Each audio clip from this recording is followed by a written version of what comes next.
Tagilid ngayon ang koponan ni Anthony Edwards matapos silang durugin ni Nikola Jokic.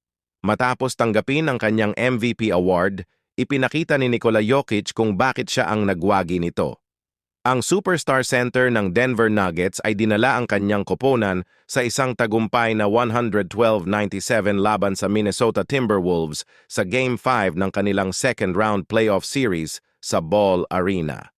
Ngayon ay lamang na ang Denver sa serye na 3-2 matapos ang kanilang ikatlong sunod na panalo na pinangunahan ni Nikola Jokic na mayroong 40 points, 13 assists, 7 rebounds, 2 steals at 1 block.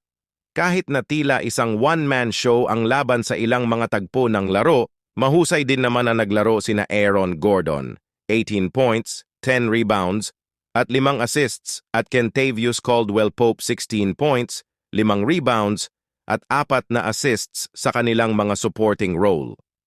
Ang depensa rin ng Denver Nuggets ang isa sa key winning nila laban kay Anthony Edwards na nagtala lamang ng 5 of 15 shooting mula sa field at nakakuha lang ng kanyang 18 points at 9 na assists.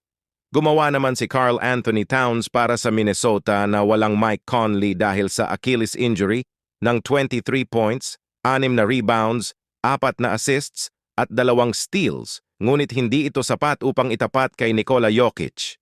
Si Jokic ay handang-handa sa laban simula pa lang. Ang 3-time MVP ang nagkontrol sa buong first half na mayroong 6 na puntos na bentahe sa halftime kahit na nag-struggle si Jamal Murray. Halimaw si Jokic sa laban nato, maging sa 3 points, hindi mapigilan na galaw sa post at mga perpektong passes habang tila hindi kailanman naapektuhan sa laki at pisikalidad ni Rudy Gobert at Towns. Maaaring mabahala ang Denver Nuggets na hindi nila naabot ang mas malaking abante habang malamig ang simula ni Anthony Edwards, lalo na pagkatapos kunin ng Timberwolves ang abante sa simula ng third quarter. Pero tiniyak ni Jokic na walang malawakang rason para mag-alala.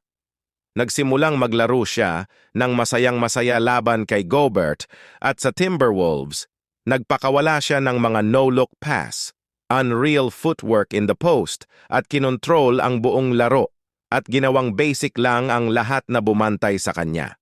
Si Gobert man ay 4 na beses ng Defensive Player of the Year pero ginawa siyang parang traffic cone ni Nikola Jokic sa maraming pagkakataon at kinuha ng Nuggets ang double-digit na abante papasok ng fourth quarter. Bilang dagdag na lang, winalis pa niya ang anumang tsansa ng Minnesota na makabawi sa pamamagitan ng step-back 3 sa ilang minuto ng laro at binaliwala lang ang mahabang braso ni Gobert. Ito ay naging insulto at lalo pang pinatibay ang realidad na wala talagang makakapigil kay Nikola Jokic sa laban na ito. Kailangang gumawa ng paran ng Minnesota Timberwolves upang kahit paano ay mapabagal si Nikola Jokic kung nais nilang maipanalo ang kanilang season sa pagbabalik ng serye sa Minnesota sa Game 6, ngayon Friday. Ano prediksyon nyo, tatapusin na kaya ng Nuggets ang serye o makakabawi pa Minnesota Timberwolves?